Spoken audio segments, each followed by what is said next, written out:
Hello everyone, I just got back from the local testing center. I took the T8, the Preventative Maintenance Inspection test, and I passed.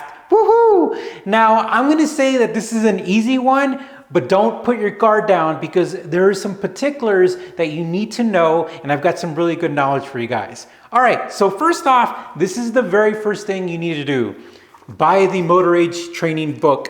Buy this. This is really important. This is like halfway to passing. And I'm not sponsored. I just like how these guys write their books. I like how they put their tasks and all their knowledge. This is a great study guide. All right. And the second thing, I'm just going to jump right to it. I'm going to jump straight to the meat and potatoes.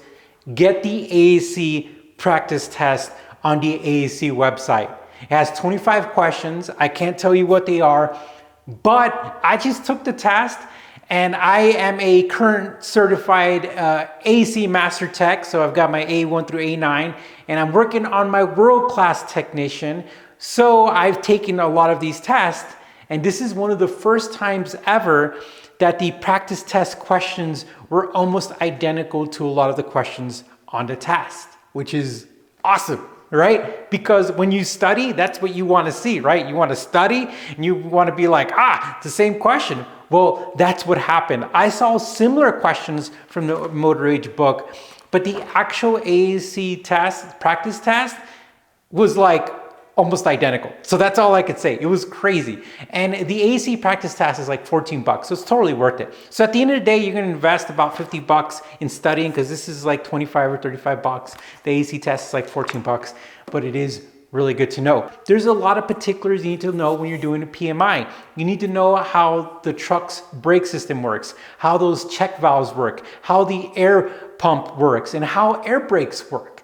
Like, I've never driven an 18-wheeler and I've never worked on an 18-wheeler, but after doing some extensive research and reading and studying, I know a lot more than I ever thought I would ever know.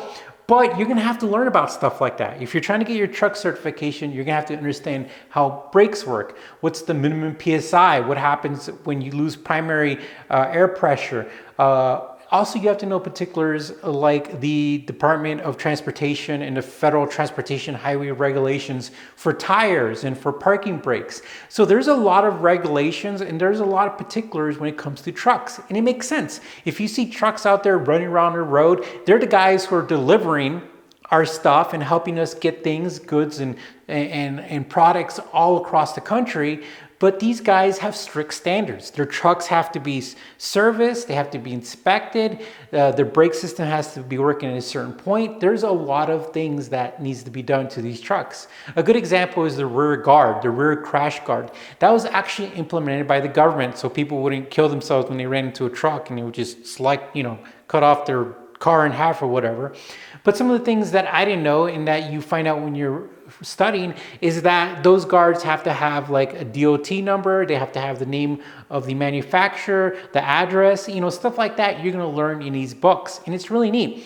But the rest of the stuff, in my opinion, if you're a technician or a mechanic and if you're a master tech, a lot of this stuff is going to be real straightforward because they ask you questions about like coolant, oil, when you should be checking the oil, how to check the oil, stuff that it's very, I would say some of the stuff that we all do. Even if you're an automotive mechanic or a truck mechanic, we're used to checking stuff, belts, serpentine belts, pulleys, all this stuff. So that's really good. But when it comes to this PMI test, if you buy this book and you buy the ASE test, you're going to be fine. And what I mean by buying this book, you don't just buy it and be like, I did it. You have to read it, right?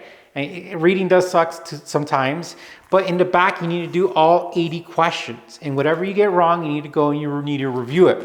You do those two things, you're going to be perfectly fine when it comes to the PMI. Trust me, if you have any experience working in the field, you're going to be good. I'm going to put links where you could buy this on Amazon if they're still selling this on Amazon. Sometimes they run low in quantity, but you can find this anywhere else. If you use our link, we get some kickback, which is cool, right? Woo! And then on the ASE practice test, you go to the ASE website and you sign up for it. and then they'll send you an email once you pay for it, and then you log into their ASE practice test, and you can knock out that practice test and review it and stuff like that. If you have any questions, feel free to ask us. We're happy to help. Make sure you check out our driver's therapy website, because we also have a lot of stuff on there. We have our own courses for the A series and just for general technicians, for people who can learn. It's really good. We have a lot of people who have bought courses and came back and bought some more because they really helped them out. All right, guys, thank you for watching. You take care, stay safe. We'll talk to you soon.